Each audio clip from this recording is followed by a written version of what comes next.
Welcome back to the Deep Dive.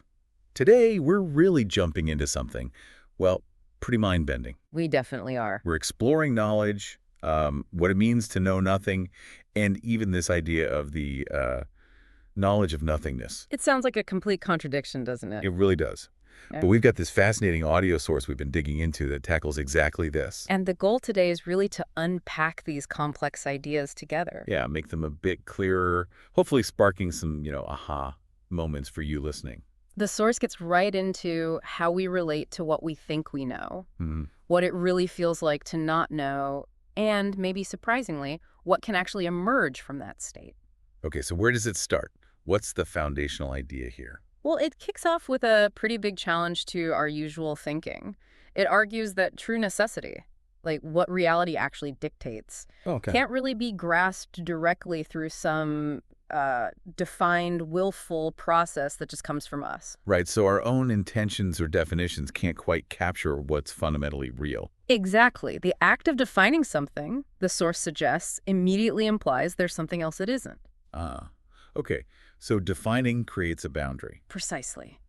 And because of that boundary, the thing you've defined becomes just possible, not absolutely necessary. So it's just one option among others, not the fundamental truth itself. Like trying to define blue, you separate it from red and green. That's a great way to put it. It's just one slice.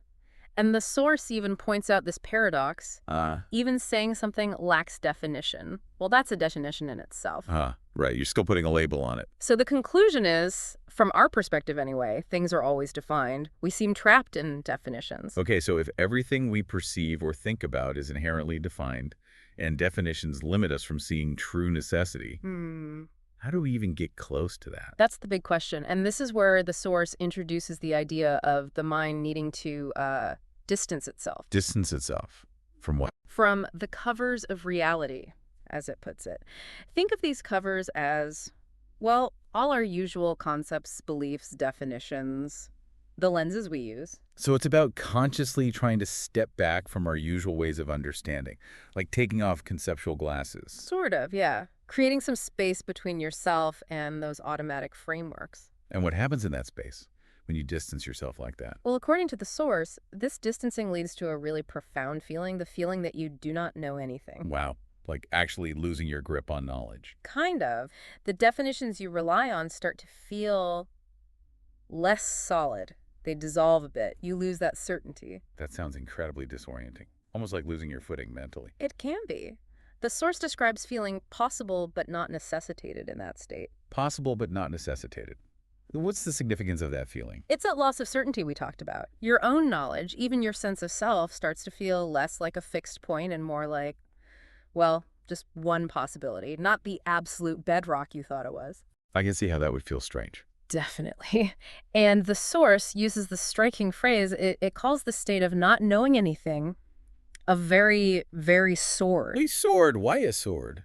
I think it implies it's powerful, maybe even sharp or difficult. It cuts away the old structures, which can be freeing, but it also leaves you feeling kind of exposed, maybe, without your usual mental defenses. It's frustrating. A double-edged sword, perhaps. No.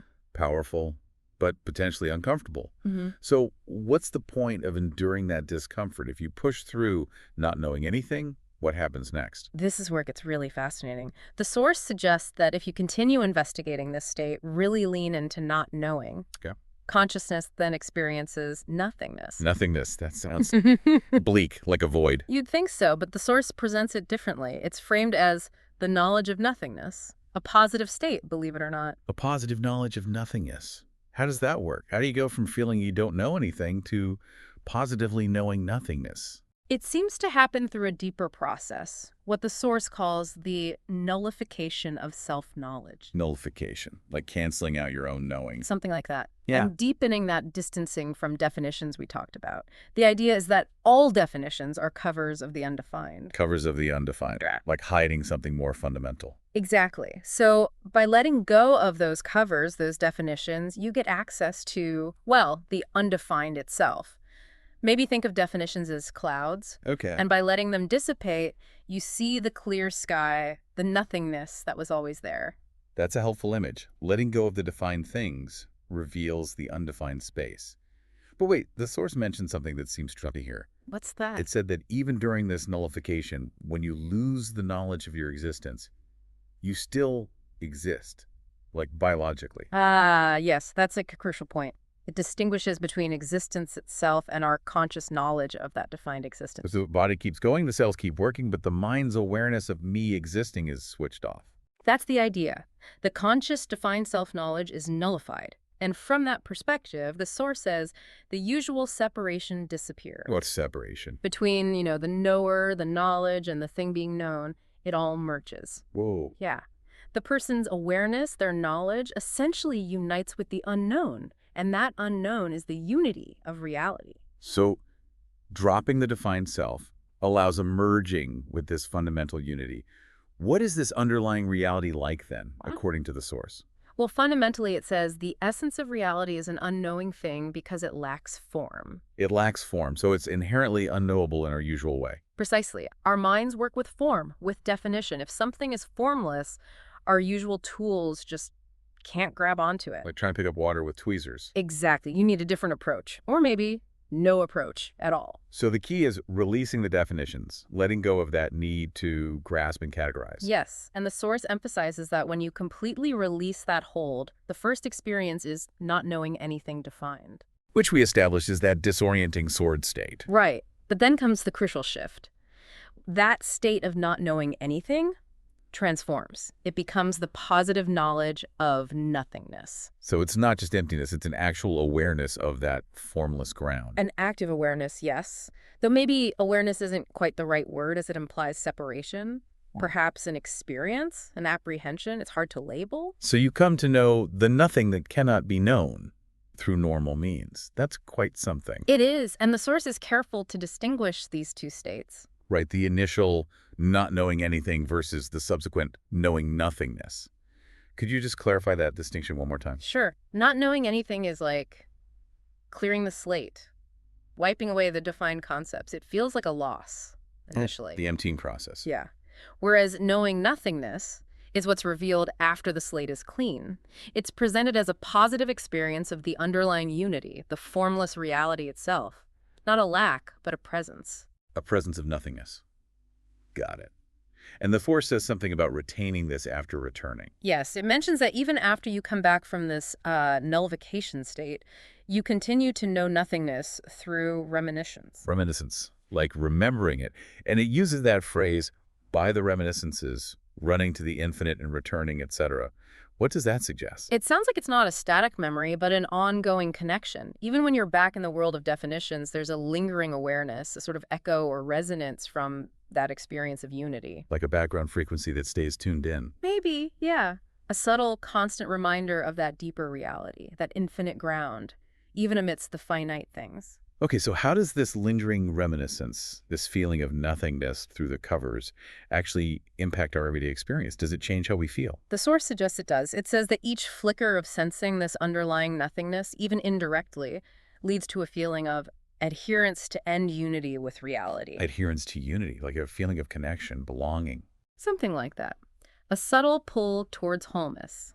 A sense of being fundamentally connected, not separate.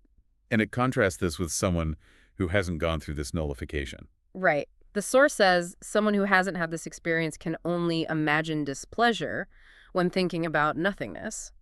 Which is interesting, right? Why bring pleasure and displeasure into it? Yeah, that seems like a shift. Well, it connects it to our basic drives. It suggests our fundamental yearning for pleasure is actually a yearning for wholeness, for non-separation.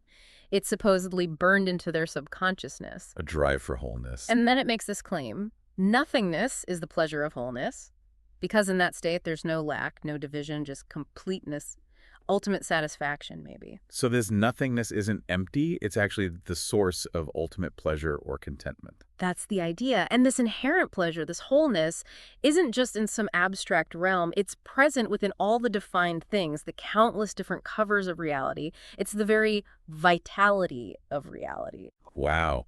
Okay. So the underlying energy, the aliveness of everything is this pleasurable nothingness, this wholeness. According to the source, yes. But if it's inherent in everything, why don't we feel it all the time? Why isn't everyday life just pure bliss? Good question. The explanation goes back to definition.